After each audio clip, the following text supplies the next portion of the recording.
Welcome to Cracked Open, a podcast about life, love, loss, and the truths we discover along the way. Together, we'll explore the struggles that shape us, the lessons we carry, and the hope that keeps us moving forward. This is more than stories. It's honesty. It's healing. It's real. Let's get started. And now your host, Glen Nunes.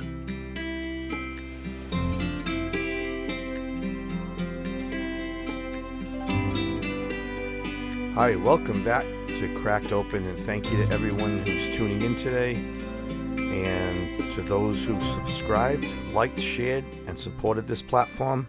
I don't take that lightly, and thank you for your messages, your shares, and all your encouragement. They all matter. So today, we're talking about narcissism, what it really is, how it works, how it traps people, and how to recognize it before it destroys you. So today, we're going to dive right into this. It's going to be heavy. And narcissism, not the buzzword, not the trendy label that people throw around online, but the real life patterns, the psychological erosion, the spiritual root behind it, and what it actually looks like before, during, and after. This conversation, it's about awareness. Because sometimes what looks like strength is control, and sometimes what looks like love isn't. Before we get into today's episode, I want to say something clearly. This is a serious topic. There will be some difficult stories, difficult things you may hear. There may be things that are disturbing or triggering for some people. Today's topic deals with narcissistic abuse, emotional trauma, and very real experiences. So some of what you hear may be uncomfortable. And if you're sensitive to these subjects, please listen with care. This episode isn't casual, it's raw, it's serious, and some of it may be hard to hear. This is meant to inform, not to inflame, but it's real. Some of the links in the description include real-life accounts and hard truths. This episode is intended for mature audiences, so take a breath, strap yourself in, and prepare yourself, because this is not light conversation, but it's very, very necessary. So let's get right into it. So let me ask you something. Have you ever looked at someone in a toxic relationship that was destroying them and thought, why don't they just leave? Be honest. I used to think that. And I used to believe if someone stayed in chaos, it was because they were choosing it. But the more I've listened, and the more I've watched, and the more I've studied, and the more I've seen it up really close, I realized something. Sometimes the prison isn't the house, it's the mind. And then I started looking closer, and I realized something uncomfortable. Sometimes what looks like choice is actually conditioning. Sometimes what looks like weakness is actually psychological erosion. And sometimes what looks like love is control wrapped in charm. So tonight, or today, whenever you're listening, we're talking about narcissism. So let's talk about narcissism. Not the buzzword, not the TikTok version, the real thing, what it looks like before, what it looks like during, and what it takes to get out after. And I just want to say this topic is not going to get resolved in an hour or a half an hour. It's a huge discussion, but I just wanted to put this episode out there for the awareness of it. That's pretty much what this episode is all about. If you want facts on this, I'm not an expert. I don't claim to be. I just can go by my life experiences, what I see, and I can just tell you, do your own research like me. It's out there. There's groups out there. There's support groups. There's phone numbers. There's people, tons of people I can list on here that you can go to. But you can just type this stuff in, and there's tons of information out there if you really want to dig into this. It's a long discussion that I'm going to consolidate as much as I can through examples and analogies and stories just to get the word out there and pretty much get the conversation started. Okay? What is narcissism by definition? A narcissist is defined by a pervasive pattern of grandiosity, an excessive need for admiration, and a profound lack of empathy for others. They typically exhibit arrogant behavior, a strong sense of entitlement, and a tendency to exploit others for personal gain. This behavior is often rooted in a fragile self-esteem. characteristics of this include exaggerated achievements, talents, and expecting to be recognized as superior. A constant requirement for excessive attention, validation, and praise. An inability or unwillingness to recognize, understand, or care about the feelings and needs of others. Unreasonable expectations of favorable treatment or automatic compliance with their expectations, using others to achieve their own goals, often through manipulation, gaslighting, or devaluing others. Despite being confident, they are easily hurt by criticism or minor slights. Frequently envying others or believing others are envious of them. They like to degrade and they like to judge and make themselves feel better, thinking they are better than others. Reacting to challenges with rage, defiance, or passive-aggressive behavior. Maintaining shallow relationships that are only beneficial to themselves. So, while narcissism is a trait that exists on a spectrum, narcissistic personality disorder, NPD, it's a formal, diagnosable mental health condition characterized by extreme, persistent, and dysfunctional manifestation of these traits in everyday life. And there's two main types. Overt narcissism, characterized by extroversion, arrogance, and grandiosity. Then you have covert, which is vulnerable narcissism. It's characterized by hypersensitivity, defensiveness, and a victim mentality. Always the victim. And there's an acronym out there called SUGAR. What it does is it suggests that dealing with narcissism often means that there is no shame, understanding, guilt, apology, or remorse. So dismissive avoidant attachment and anxious attachment and narcissism, they all present an emotional unavailability. They are stemmed from two different drivers, fear versus ego. And don't confuse the two. Avoidants distance themselves to feel safe, fearing intimacy and vulnerability due to past rejection. And yeah, they are capable of empathy, and they can change with effort. Conversely, though, narcissists are driven by a need for admiration and validation to shield a fragile ego, typically exhibiting a genuine lack of empathy, manipulation, and refusal to take responsibility. While avoidants tend to shut down conflict, narcissists often escalate conflict to maintain power and control ultimately. Avoidants seek distance to protect themselves, whereas narcissists seek attention and control to serve their own needs. So narcissism isn't just arrogance. It isn't just ego. And it isn't someone just being selfish. It's manipulation, psychological erosion. It's control wrapped in charm. It's love bombing followed by isolation. It's confusion dressed up as passion. It's fear disguised as loyalty. What's crazy about a narcissist is they believe in their own sick mind that they can get away with it. And they can if you let them. But you can stop them in their tracks if you pay attention and do something about it and have to expose them. And here's the hardest part. From the outside, it looks like a choice. And from the inside, it feels like survival. So right now, I want to talk about that. So we're going to talk about what it looks like before and what it feels like during and what it takes to leave after. We're going to wrestle with this hard question. When someone is trapped in a psychological fire, do you wait for them to walk out or do you run in? Let's crack this open. So this is a very hard subject today that we're going to be talking about. It's going to be rough at times. And if you're a narcissist, you're going to hate me. And that's okay, because you're not a good person. And I don't care if you dislike me anyway. And if you're a victim of a narcissist, this one could hurt. But it also can make you aware and maybe help you get out. And if you're somebody that knows someone that's a victim of narcissism, maybe this will trigger you to step up. In this episode, I was going to interview two different people who have suffered and both survived a narcissistic relationship, but I decided not to use their stories. I was just going to narrate them, but because of legal issues and I have to have them sign disclosures and all this stuff, I just figured that maybe I'll just discuss narcissism from what they've told me and the research I've done, and maybe they'll even come on here and comment and put their 2 cents in because they're very knowledgeable in what they know. But I've pulled other things up, like I said, that I think are just as powerful, because there's a lot of stories and there's a lot of information out there. And I think this is a conversation that needs to be more aware. And I think if we start the conversation, more people will be aware. So anyway, I had a conversation with someone, and I'm going to talk about this conversation and a couple of scenarios that came up when we were discussing this. One was a question, or there was actually a couple of questions that I asked him. Now let me pose one of these questions. It's a very hard question.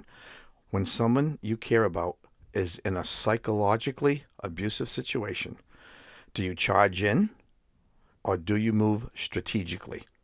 And let's look at the two scenarios. Scenario one, you see the chaos, you see the emotional damage, you see the volatility, and you think, this could end badly. This could escalate. This could turn into one of those stories that you see on the news or CSI. So you act fast, you confront the situation, you intervene, and you push for immediate removal. The intention? Protection. The risk? Escalation. So these are things that came up in this conversation because unstable people don't like losing control. And when control is threatened publicly, things can explode. So scenario two, you slow down, you document, you involve professionals, you create a plan, you reduce confrontation, and you remove ego from the equation. The intention?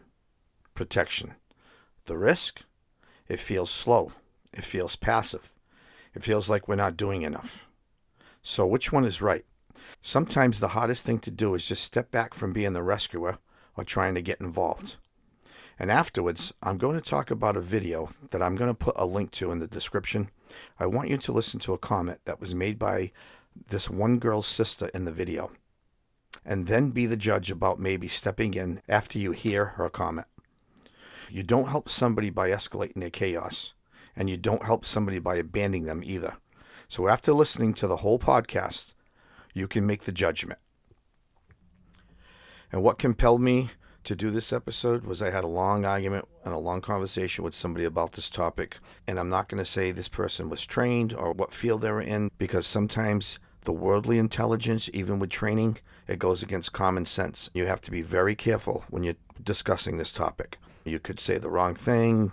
You got to just be careful. But that being said, things are going to come out in this episode, and you'll see why I was compelled with the contrast of our thoughts on this situation or situation as these that you're going to hear right now. These might be a little deep, and if this conversation is something you don't think you should be having or listening to, maybe you should change this or come back to it another time if you're not ready, because you're going to hear some disturbing stuff maybe today on here. But if it can help people or help one person, then so be it. As I said before, as many of you have probably said or thought, why do these people stay in these situations? Why don't they just get out? I did a lot of research on this, as I do all my podcasts. You're going to hear a lot of this come out and a lot of research, and it's exactly what happens. If you're listening, you're probably living it, or you have lived it, or you know somebody that's living in it right now. And whether you like to admit it or not, you could have somebody in your life, if it's not you, that is suffering and going through this. You could be with somebody right now, sitting with them, right across from them. They could be in the car with you. They could be sitting right next to you at a restaurant. It could be anywhere with you. And you may or may not even know it, because they're going to lie for that person, because they're so manipulated and they're so embarrassed and they don't want to say something. But you have to look for the signs, just like as I said in the suicide prevention awareness episode I did with Joel. You have to look for signs. And I was talking to someone who knew someone that was in a situation just like this, and they told me their biggest regret was saying to themselves, I didn't want to get involved. I knew something was off. I knew something was wrong, but I just didn't want to get involved. And they didn't get involved. And then guess what happened? The worst case scenario happened. This person told me that they regret it really badly. They told me they have to live with that regret every day. Go watch my episode on regret. I talk about this in one of my episodes. It's another terrible thing to live with. But this person I'm talking about, if you know them, it could be a mom, could be a sister, could be a brother, could be your dad, could be your cousin, could be your best friend or your neighbor, It could be anybody. You might not even know it. Or maybe you might have been trying just to avoid the situation or hope that it's not even happening. But in a lot of the scenarios, it is. I hate to say it, it is. And these people, they could be men or women. We're not targeting anybody here. A narcissist is a person.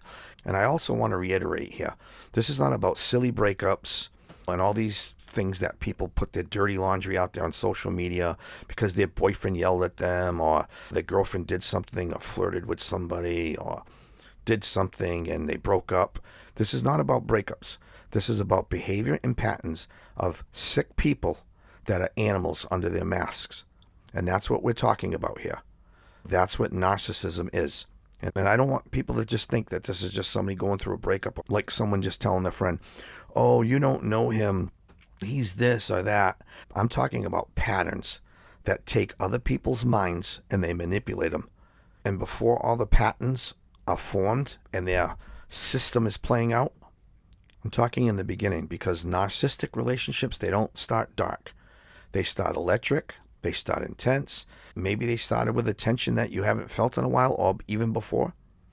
They say things like, oh, I don't just like you, you're chosen, you're the one, or you're not just attractive, you're understood. They mirror your dreams, they finish your sentences for you. They text you constantly, and they move really fast. They make you try to feel like, oh, I've finally been seen, or someone's paying attention. And if you've ever struggled with self-esteem issues, and if you've ever felt overlooked, or if you ever felt it wanted to feel special, that level of attention, it feels like oxygen when these manipulators do this to you. It's called love bombing. Look up love bombing on Google and read that for a while. This is what they do. It's not love. It's not intensity. It's not depth. It's acceleration. It's all it is. And acceleration that feels like destiny. But here's the red flag most people miss. Healthy love grows. It doesn't explode.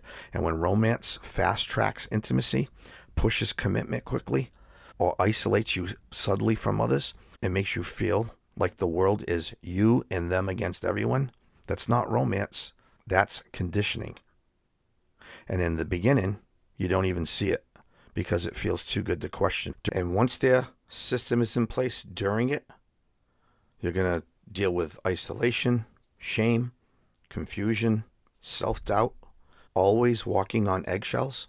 And you're probably saying right now, that's me. Hopefully you're saying that was me. You got the erosion, the gaslighting, the control, the confusion, because this is where everything changes, not at once. And it's not obvious. It's not explosive. It's very slow. It's subtle. It starts with small corrections. Why are you wearing that? Who are you texting? You're too sensitive. I was just joking. This is things they do. They call you a narcissist. Then it starts to become confusion. You remember a conversation one way, and they remember it another. And somehow, you're always the one apologizing. You start walking on eggshells. You start choosing your words carefully.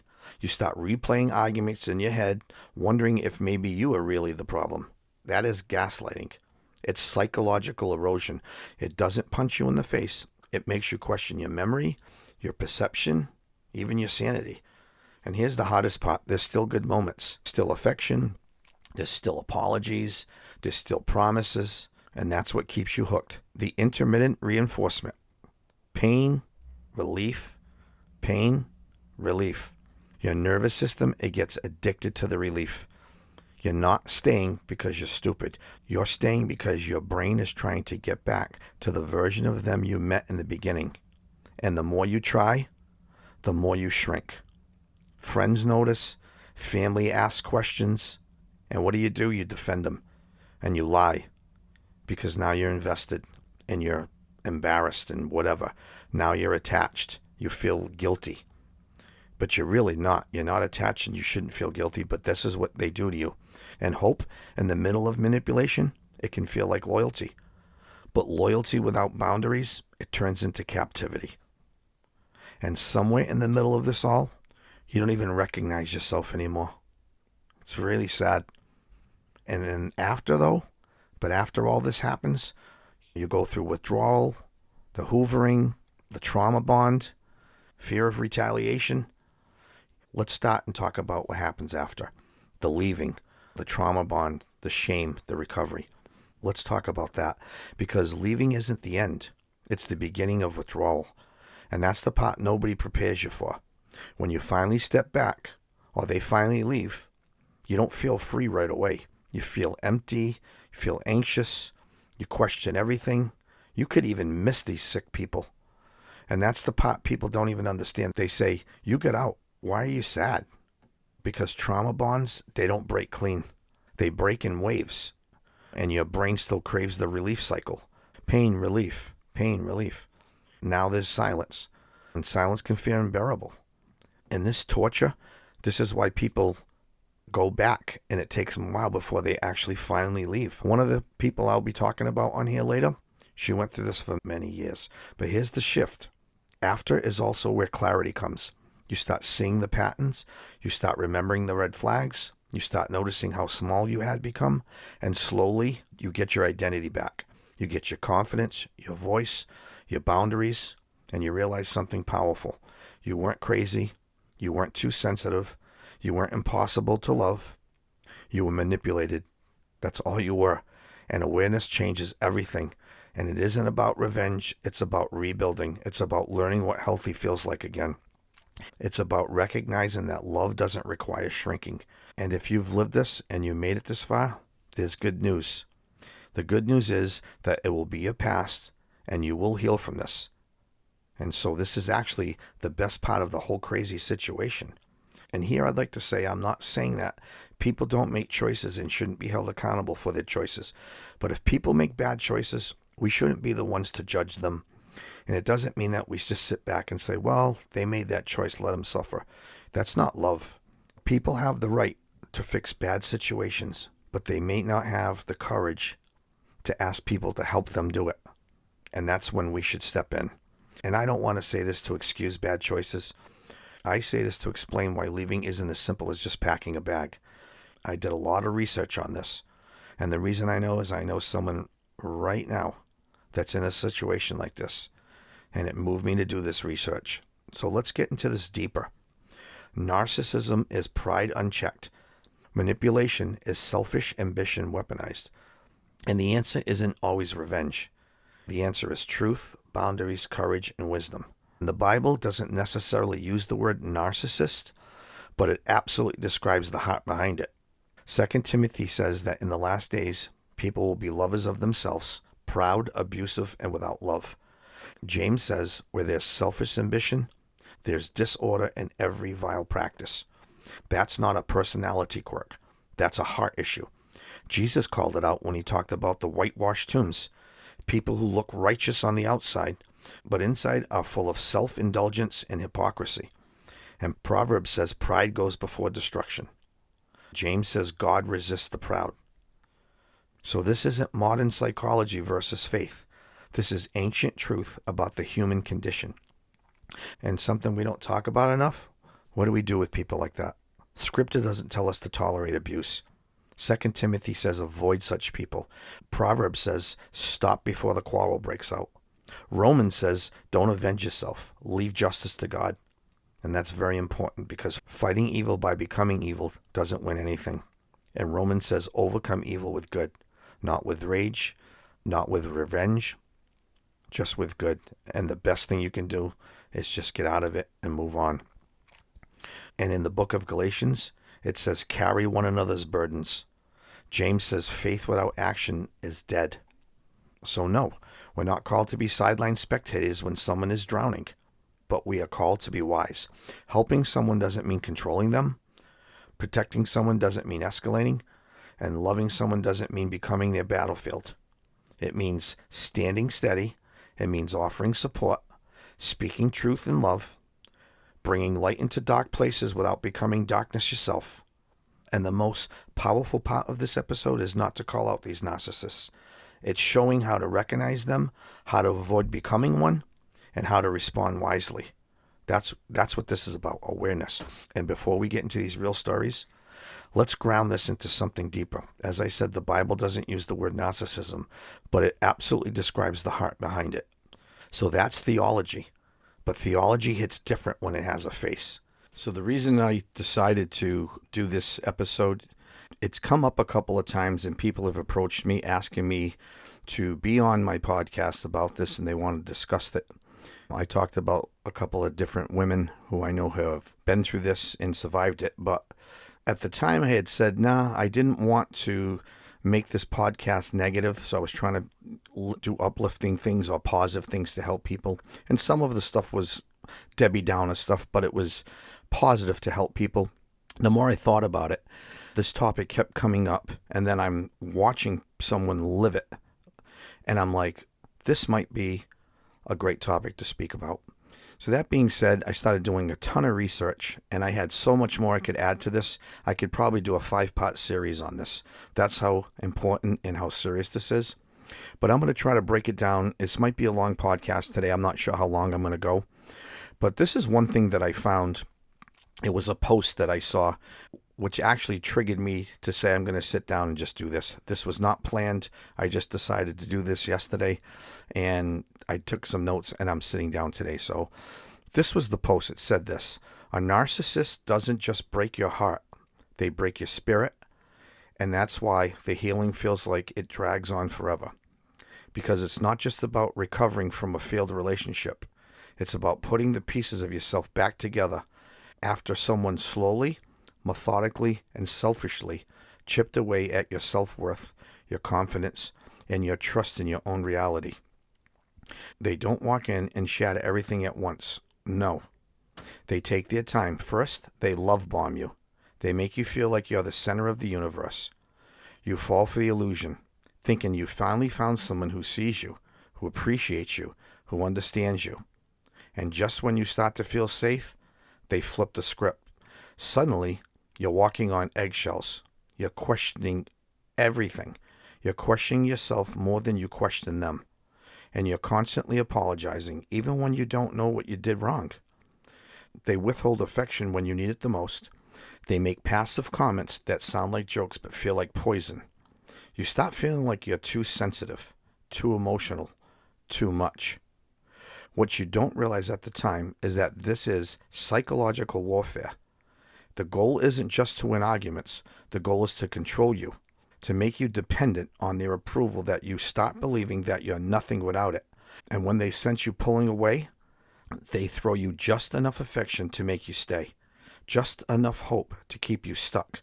No, it's not just about heartbreak. It's emotional devastation. It's spiritual fatigue. It's losing parts of yourself that you didn't even know you had to protect. And that's why healing from a narcissist takes so long. Because you're not just grieving the relationship, you're grieving the version of yourself that once believed that love was supposed to hurt like that. But here's what they don't tell you. You can rebuild.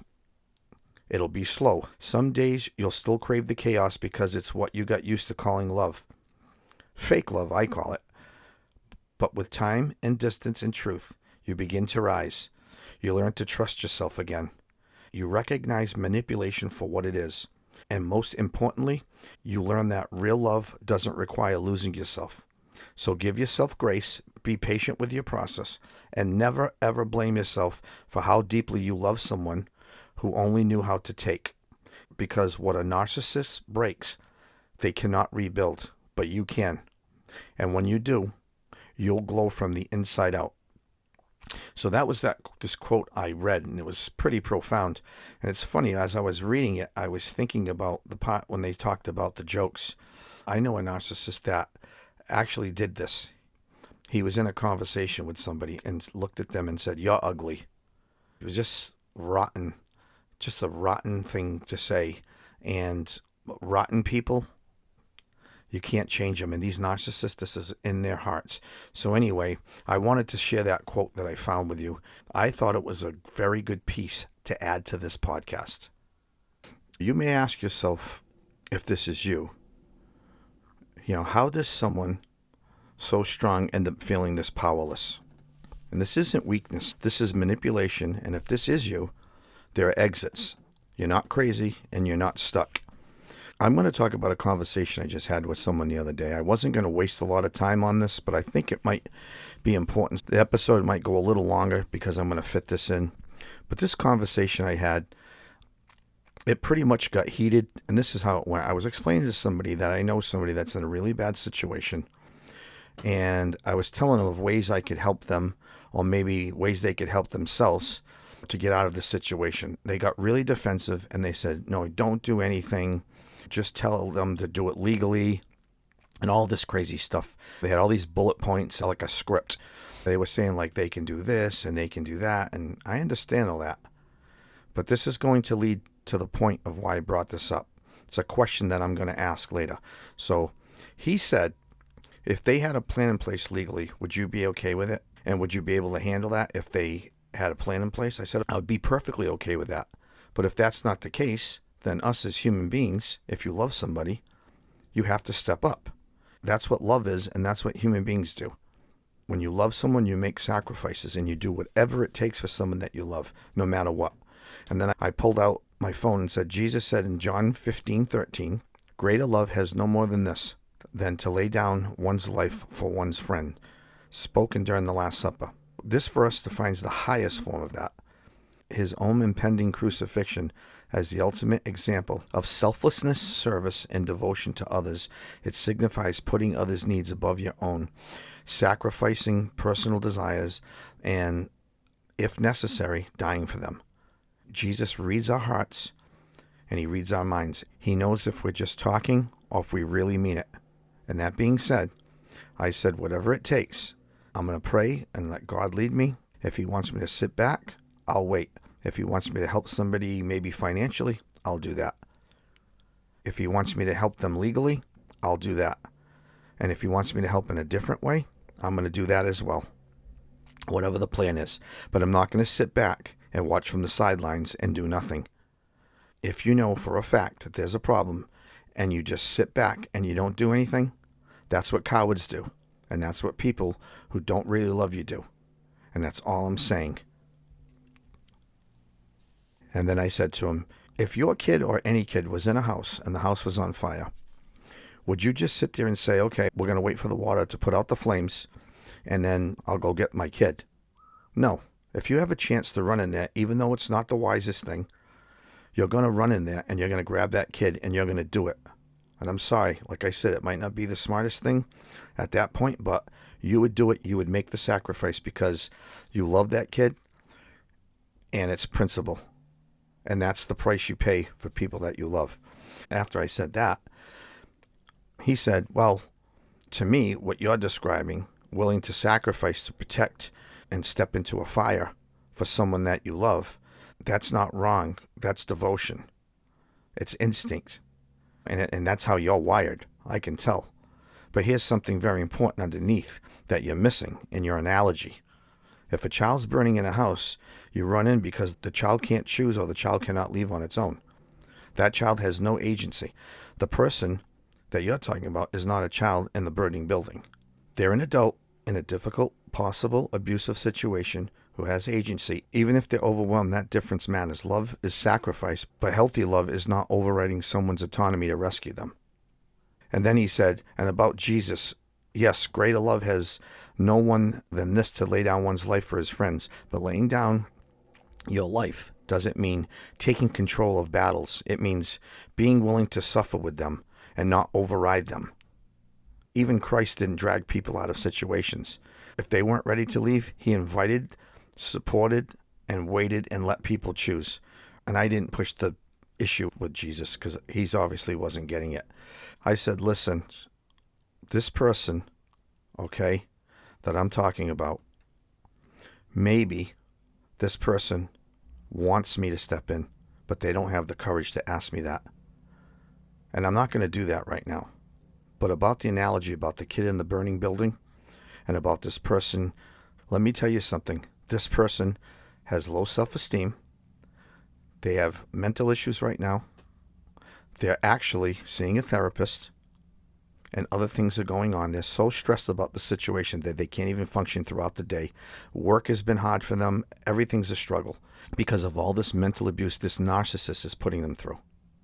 And they're not sure what to do. They don't know what to do. They actually feel like they deserve this attacking and they deserve what they're getting, maybe because of karma and all this craziness. and they feel like maybe because their past mistakes that they deserve this. She's beating herself up. And this is what I'm saying. She's not crazy. She's a great person. Just have made some terrible, terrible choices. And like I said, zero self-esteem. And this situation has multiplied that. And let me tell you something. She is that child in that house that's on fire. Okay? Now let me ask you a question. I said, I totally disagree with everything you're saying. But I want to ask you this. If you knew somebody that was contemplating suicide, do you just sit back and say, well, you know, they're an adult, they're making a choice, they have the choice to do this? Or do you step in and say, I have to help them? Obviously, because they can't help themselves. So I said, answer that compelling question for me with all your bullet points in your textbook. I'm curious what your answer is. And they said, well, what you're describing, it's very serious. This is signs of someone in a trauma bond, in an abuse cycle, absolutely. And that's real. But, you know, you have this question, if someone's contemplating suicide, would you sit back because they're an adult? Absolutely not. No. You step in when somebody is suicidal. But you bring trained help in, you escalate it to professionals, because love alone cannot treat a mental health crisis. I said, man, you got to go back and watch my podcast with Joel Baptiste about suicide prevention, because you don't get it. You're going by the textbook, and it doesn't work that way.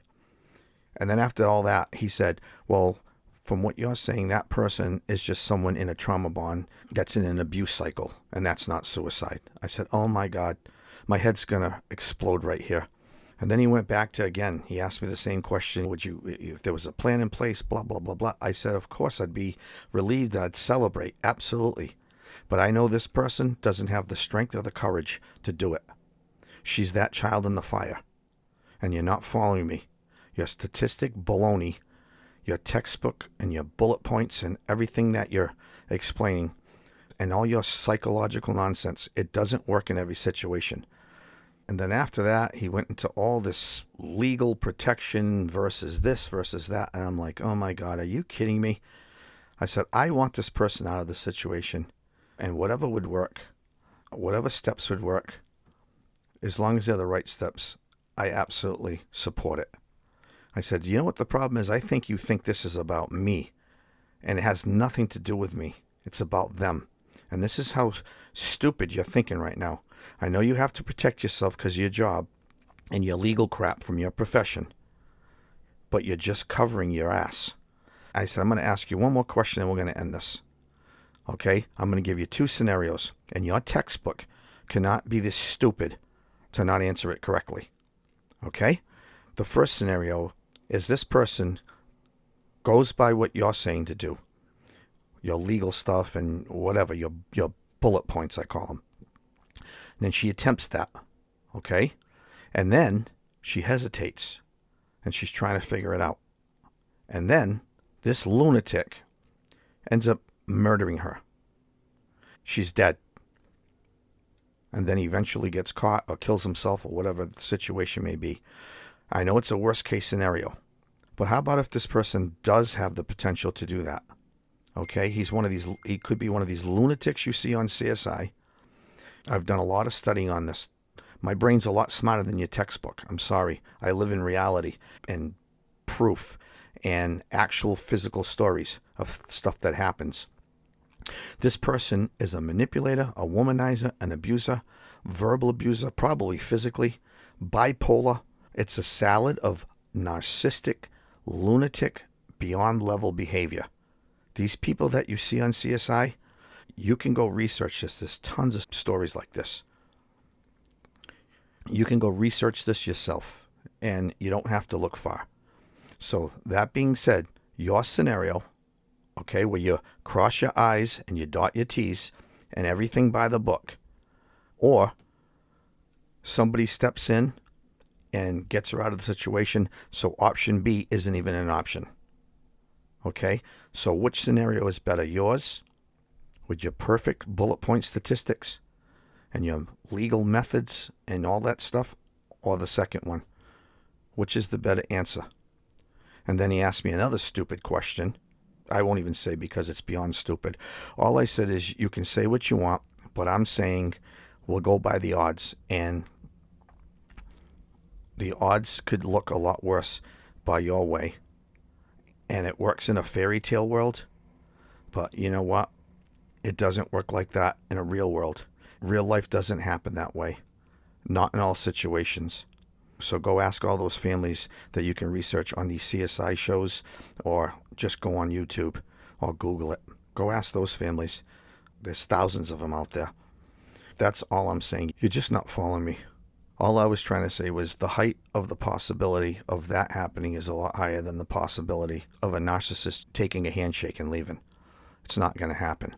He said, I understand what you're saying. You're not fantasizing about heroics for ego. You're thinking worst case prevention mode, and your brain keeps running this loop. And if you don't act on something and something happens, that you'll never forgive yourself. You know, he says, that's not stupidity. It's just protective instinct. And then he said, if it was only those two outcomes, and the first one, she dies because everyone followed a cautious, slow process. And then the second one, she lives because you or someone else intervened.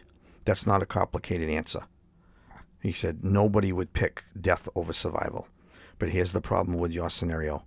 You're collapsing all possible futures into two extremes. Do it your way, and she could die. Do it my way, and she lives. I stopped him right there and said, listen, that's not what I'm saying. All I'm saying is if someone steps up, that scenario is never an option. That's all I'm saying. Real life doesn't work in those clean binary lanes that you're talking about, and that's all I'm telling you. She is the child in that fire.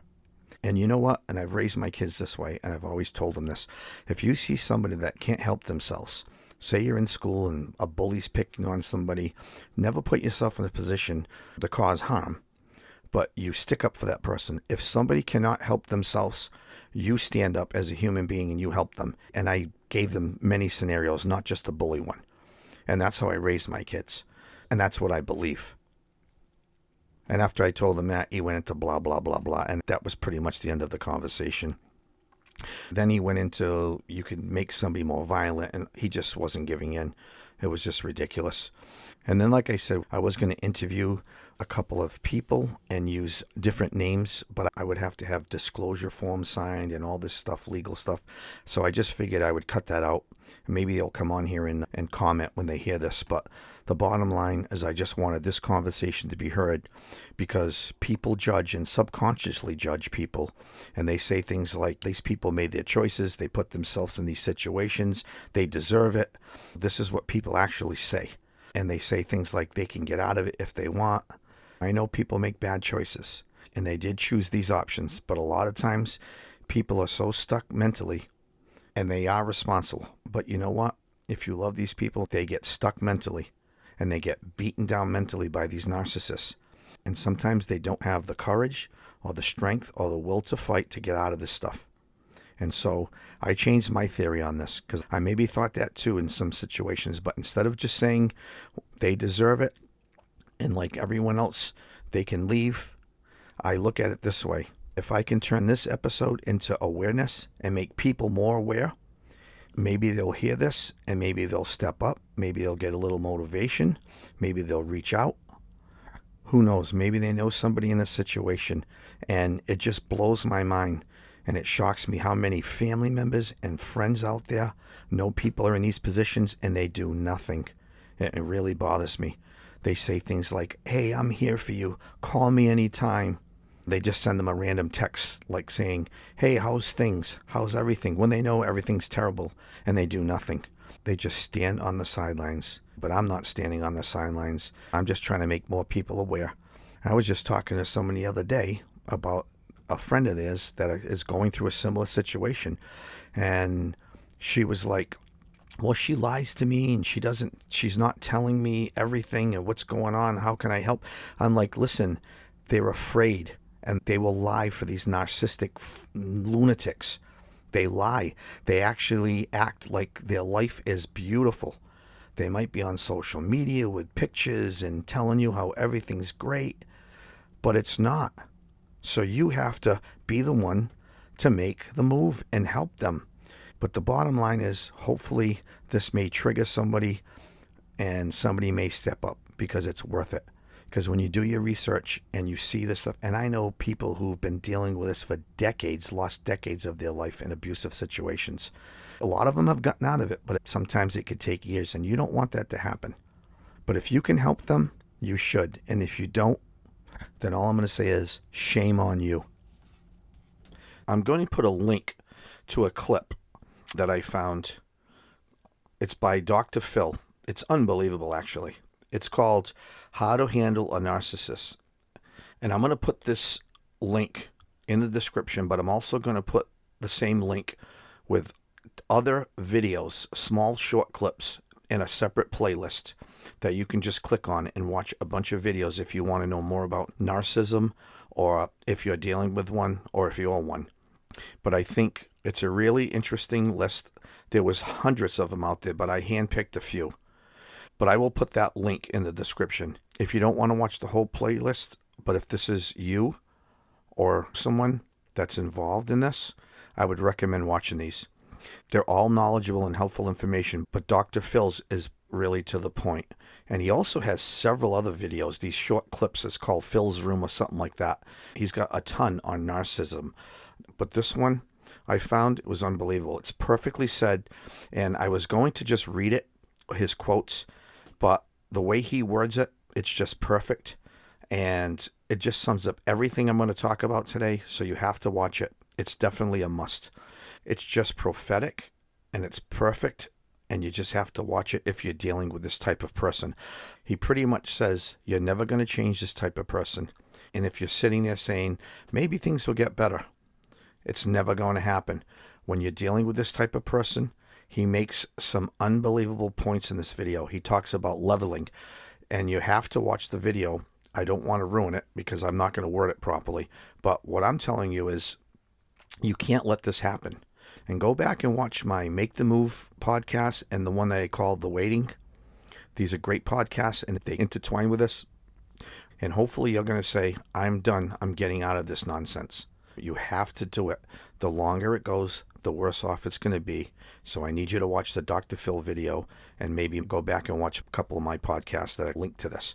I could quote everything he said on here, but I'd rather have it come from him because I was doing my research and I found it. And I usually don't listen to him all the time, but this one was excellent. One thing he said, you cannot take the bait and you cannot be the bait. I'm going to build a playlist of these short videos, and there's one in there called The Big Sign That You're Dating a Narcissist. I'm not sure if I put that one in there, but I'm going to double check. It's a really good video. And be careful on the internet too, because a lot of this stuff that's out there, it's not clinically proven and it's not true.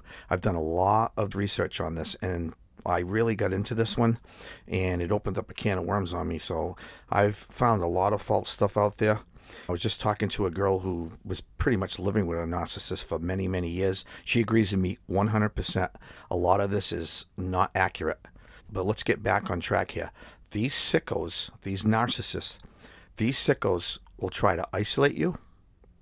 They'll try to tell you that everybody around you, from your family to your friends to where you socialize, they're all no good. There's something wrong with them. They're this, they're that. They will try to manipulate you by things that you may like to do and say and how wrong they are. And that can be anything from maybe just going out with the girls, maybe going out with the guys, or maybe just going for drinks, or maybe you like to drink, or maybe a hobby. And they will try to tell you how terrible you are as a person for doing these things you've always done and things you enjoy. Maybe you just need to go out with the girls. Maybe you just need to have a glass of wine or something, but they will manipulate you and try to make you feel so guilty like you're doing something wrong. And if it's things that you enjoy, don't let them take this away from you. They come into your life with this narcissistic mindset, and they try to change you, and they tell you how rotten of a person you are, and they actually start making you think and question yourself. And that's how sick these people are. It's a disease. This is clinically proven. They will try to put crazy things in your head. They'll say things like, this is about me and you, like it's you and them against the world. Like, we love each other, and this is about us. They will be putting words in your mouth because they have manipulated you with a mental track and trying to convince. Because in their sick mind, They're already convinced that they will tell you things like this. And they say how it's only about you two against the world. So be very careful. That is a bad trait of a narcissist. They will tell you what you should say to them and to other people, which is crazy. And I'll give you an example. I know somebody who, some psychopath, put up this crazy social media post, and then they're telling that person, this is what you should respond with. This is what you should say on this post. And they're putting up their own comment on their own post. It's sick. That's a really bad narcissist. I'm sorry. That's the dangerous level ones. Slowly manipulating. But as I said, the Dr. Phil link and the link to the playlist will be in the description. I put all these clips in there. There is a couple of regular length videos in there. They're not too long that you can watch on narcissism. There's 15 in the playlist. And one of the videos, if you believe that you can overcome this with God, if you're religious, there's one that's towards the end of the playlist saying, God says do this instead. If you're a Christian, maybe you should watch that one. There's also another good one on the exhausting reality of trying to make it work with a narcissist. It's impossible. So I'm also going to put a link to a video from a family in San Antonio. It's about the death of Rihanna Keeleen. And you can hear all about their story in this video. And there's a comment that I told you I was going to talk about earlier. It's made by one of her sisters. She says, I wish she would have done something to get out of that situation instead of being in this situation. And when you watch the clip, it's pretty profound. That fits right into the story that I was trying to explain to that gentleman when I had that conversation. And if you do watch the playlist, the last video I put on there, it's not about narcissism, but it's a very short clip. It's by Mel Robbins. And if anything you watch after you listen to the podcast, watch Dr. Phil's video at least, and then end with this video. You have hope. I'm also going to put a link in the description of a playlist of songs, if I know some of you like the songs. So I put together a bunch that I found that might be related to this topic. If you want to listen to some music, just click on the link.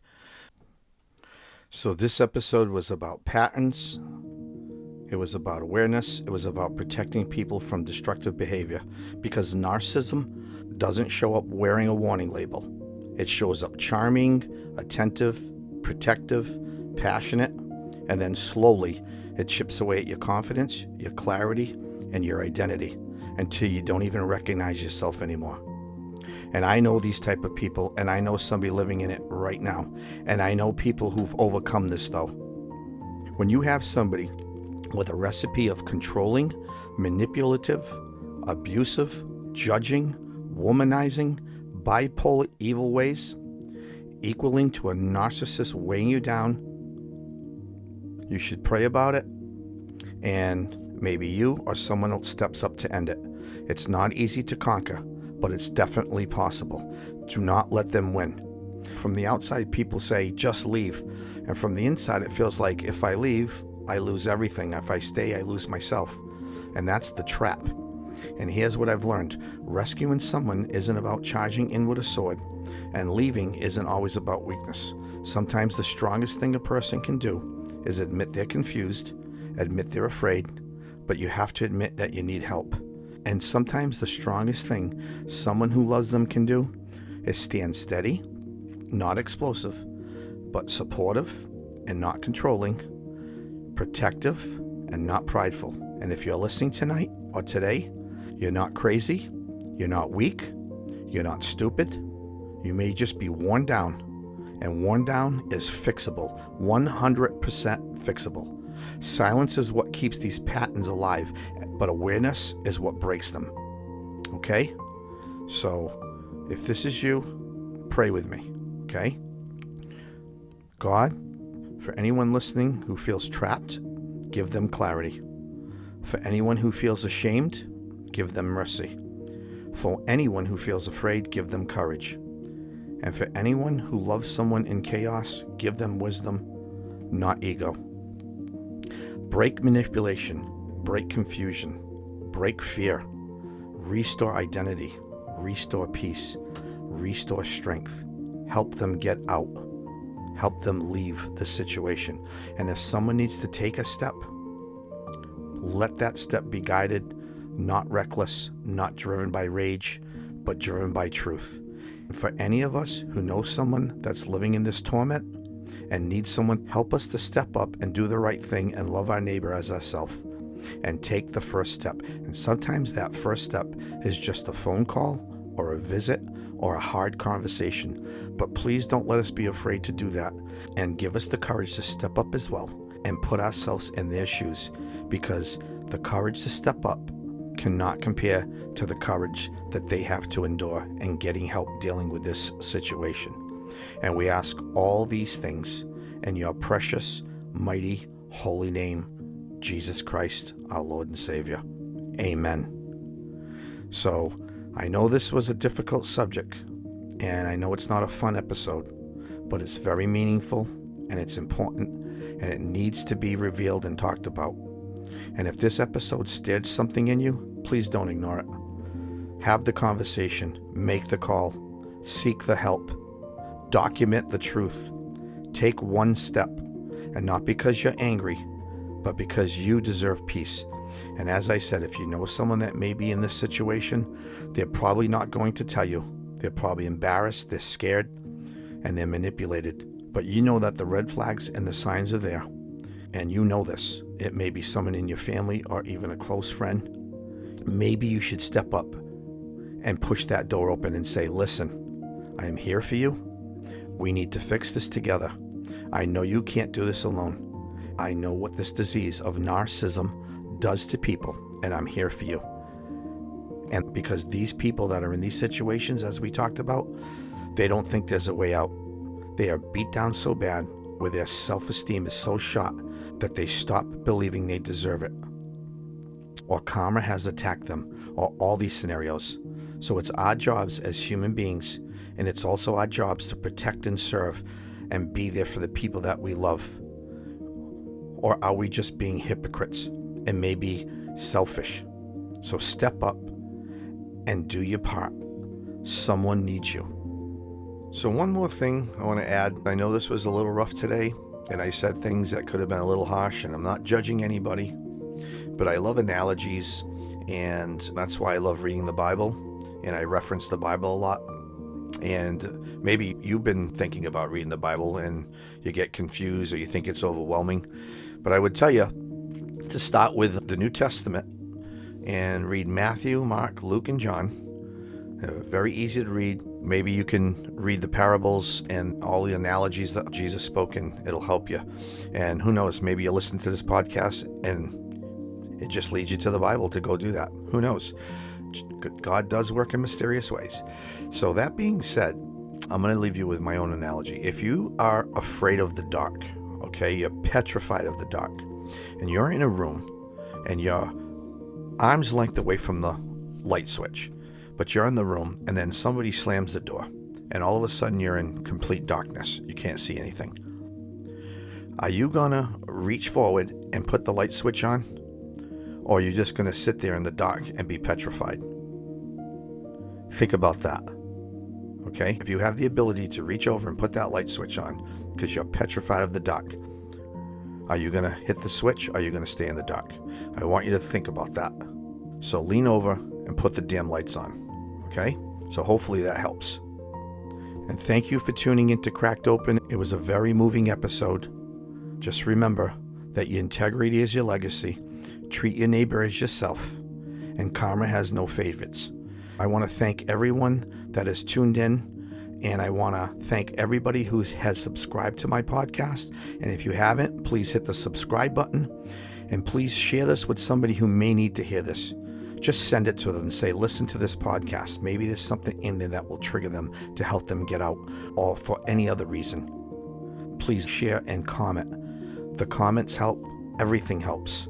This is Glen Nunes. This is Cracked Open. And sometimes the fight isn't against a person. It's against the silence. We'll see you next time on Cracked Open. Thank you. Thank you for listening to Cracked Open. If today's episode spoke to you, please share it with someone who might need a little light in their own dark season. Remember, even in brokenness, there's beauty waiting to be found. Every crack is a place where the light can shine through. Until next time, stay true, stay hopeful, and keep your heart open.